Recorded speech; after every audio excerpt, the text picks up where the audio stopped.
Welcome to the Joe Watt podcast. I am Joao Vendramini from the University of Florida, and today our guest is Dr. David Raleigh from Texas A&M University. Dr. Raleigh, thanks for being with us today. Oh, it's a pleasure to be with you. Yeah. And Dr. Raleigh, can you please tell us some background information about yourself? Sure, thank you. After I graduated many years ago, I went to work for a swine breeding stock company in Kansas, and I was there for 10 years. The DeKalb swine breeders, they don't exist anymore. But while I was there, I worked in every aspect of swine management and production, and began at the very bottom, washing houses and moving pigs, doing everything. And then, but two geneticists while I was there really influenced me. They didn't tell me that I should go to school, but I sort of made a decision to go back to graduate school. So I got my master's in animal breeding at Texas A&M, and then I got my PhD also in genetics at Texas A&M. And so after I finished my program here, I got a job with the Subtropical Agricultural Research Station in Brooksville, Florida. So Florida felt like home to us. My daughter grew up there and went to high school there, and we went to softball games and basketball games and all kinds of youth sports and stuff, and really have great friends and great memories of Florida. I've been there 10 years. The U.S. government began to start cutting funding to the station, and one of the first things they did was to transfer some of us. So I got transferred to Nebraska, and at that time I interviewed for two other jobs, and one of those was this one here on faculty at Texas A&M. So that's where I am now. So so I'm a professor here at Texas A&M. I teach undergraduate course, animal breeding, big one. I teach some graduate courses. My research is primarily with beef cattle, but I also work with some sheep guys too. So we have a couple of big sheep projects we're working on. Since for almost 2 years now, I've been the interim director at the McGregor Research Center outside of Waco, Texas. And we have about 1,000 cows and about 6,800 acres total, and we farm about 1,500 acres of that. And so, so it's very good, and I enjoy it a lot. But thanks for this opportunity to get to be on your podcast. Yeah, sure. It's my pleasure. And I think we have talked about and visited about many things. And every time that I listen to your presentations, I learn something. And you talk about things that are quite interesting. And the last one that I think that really caught my attention was your presentation that you were describing the genetic markers and how the genetic markers have been used in beef cattle selection and production in general. And could you please give us a little definition and what is the current state of the use of genetic markers in beef cattle? Sure. By the way, thank you for your kind comments.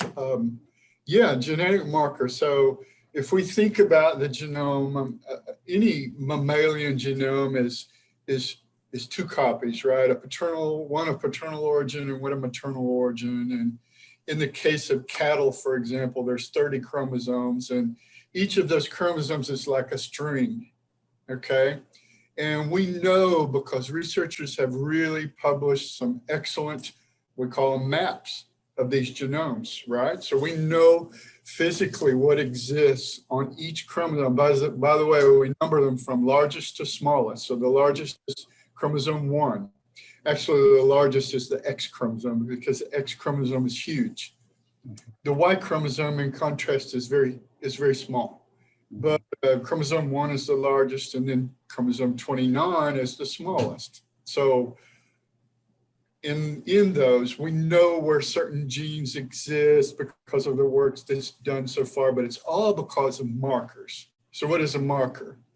A marker is something that we can physically see. It's either a pattern of nucleotides. By the way, those nucleotides there's 4 of them, A, T, C, and G, right?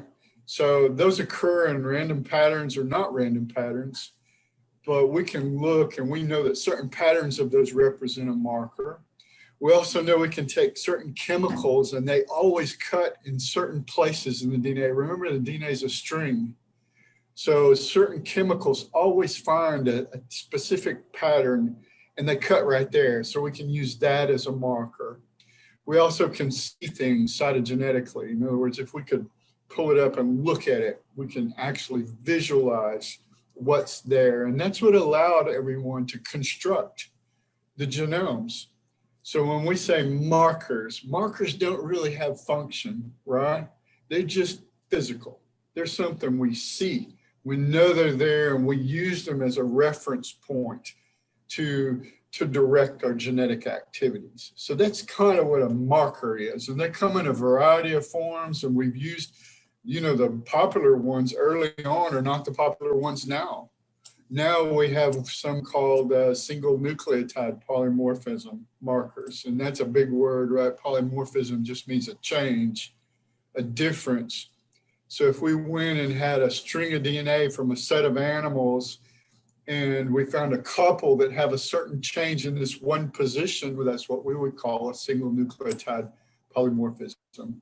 And those give us reference with respect to the map, right? So we can deviate from those and we find genes or we find other structural abnormality or structural things that help us. Does that kind of help with in terms of what a marker is? Absolutely. Yeah, it's a great definition of what is actually the marker, right?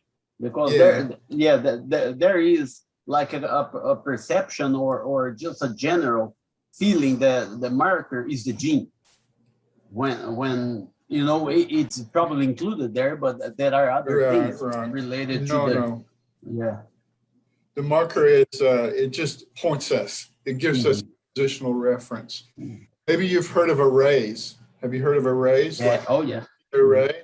So for really, it's so economical now. We can pay $25 and we get this array as a piece of glass, and it has a bunch of chemical reactions on it. And all we have to do is assay that one per animal, and all of a sudden we have, 100,000 places in the genome that we know where they are. They're markers, and we can use those in our knowledge of the animal to help us, associate it with what do we see in the animal? What phenotype is important to us? So those arrays are really popular now, and they're very economical too. We can use them almost all the time, but they're composed of single nucleotide polymorphism markers. In other words, we know where they are. So once we have it and we assay an animal's DNA, then we go, okay, well, we get those 100,000 genotypes at those places, and we use them statistically then. Yeah. And I think, translating that to the production standpoint, it seems that on the dairy business, they have been using that probably longer, and now I think more widely than on the beef cattle side of the production system. But it seems that now the beef cattle side is also picking up and trying to relate some of those traits to the market, right? Sure, that's right. So dairy its structure is very conducive to utilization of these types of techniques, right? Because first of all, you have you have progressive people that own a lot of cows, okay, and so they're able to take advantage of economies of scale with respect to genomics. Also, there's very few bulls used on the dairy population, right? That's helpful too, especially with these kinds of things. So yeah, they've used the markers and we are starting to use them too. Of course, ideally what we want to find is the gene itself, right? Right. Not there in the marker, it just serves as a proxy for a gene. So yeah, that's where we are in beef cattle genetics right now. Actually, lots of effort to do some prediction of merit using markers for sure. And now on this predicting something with those markers, I think we'll go to more specific things, such as I think, as you said, the beef cattle production is so diverse on the breed and production systems and climate, everything else. It's Yep.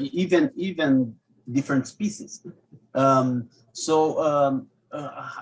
is the current situation? For example, one trait that here in Florida and in Texas, everywhere is really important is the puberty, right, of female. Mhm.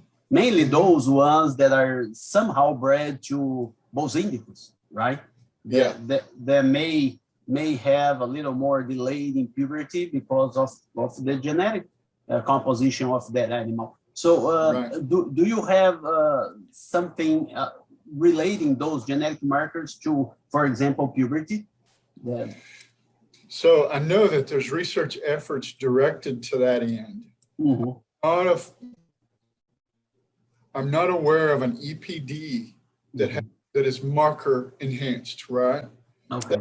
The venue right now is for breed associations to use markers to make their EPDs more accurate. Mhm. Well, age at puberty is a different one, right? Because we know it's lowly heritable, no matter what, right? Right. It's very responsive to crossbreeding, okay? So that's not to say it's not more heritable in some populations than in others. And in fact, a very famous geneticist at the University of Florida, he was also the department head, Dr. Marvin Koger, he always thought that age at puberty was more heritable in Brahman cattle than it was in other types of cattle. And I suspect he was right, you know. But the idea would be then to go and associate values of age at puberty with these S&Ps, and then hopefully try to incorporate that information as marker effects in the prediction of genetic merit. To my knowledge, there's not anybody doing that yet with age at puberty. There may be a group in Brazil doing it, but I'm not aware of one in the United States that's doing it right now. Mhm. And would you think that, like you mentioned in Brazil, because they have that large Bos indicus, that is purebred Bos indicus population, so do you think that will facilitate the process, mainly because they have more like a purebred system? Well, that for sure. We do know that that heritability and these marker associations are very unique to breed. In other words, what's estimated in Angus doesn't necessarily work very well in Malor, and vice versa. And the structure of the beef industry in Brazil is really good that way. There's large populations that are controlled, and the opportunity to gather data on those large populations and to do statistical association with markers really enhances the ability to learn in a Nelor population. So yeah, I think you're right. I think you said it correctly. And just the second trait here that I think it's also quite popular and it has been around for a while in the beef industry is RFI, or relative feed intake, or it's a different concept than feed efficiency, but it relates to the same parameters. And we have seen a lot of data with the RFI where also the heritability of that, it seems that to be somehow low or quite variable. Yeah. And how does the genetic markers would relate to that trait? Sure. So first of all, there are a lot of breed associations that estimate EPDs for feed efficiency of some sort, including residual feed intake.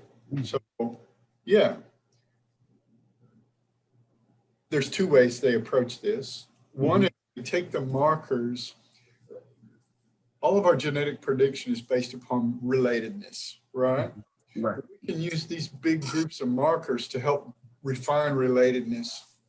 And that's used pretty widely in the United States and Australia and New Zealand with prediction of genetic merit for feed efficiency. Yeah. One group now, they do EPDs for the Hereford Association. They will estimate effects for those markers and include those as a summation into the EPD, or they will blend it in some way. The other group simply uses the markers to do relatedness. So there's a lot of breed associations that do exactly that. They don't try to estimate the marker effects on the trait. So both ways are done in the United States. It's very popular.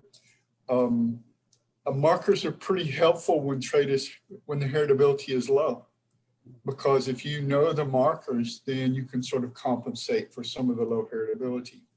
There's a group in Canada also that looks at heterosis in terms of markers with respect to this trait too, for residual feed intake and also average daily gain, residual average daily gain, those types of traits. So yeah, it's very popular.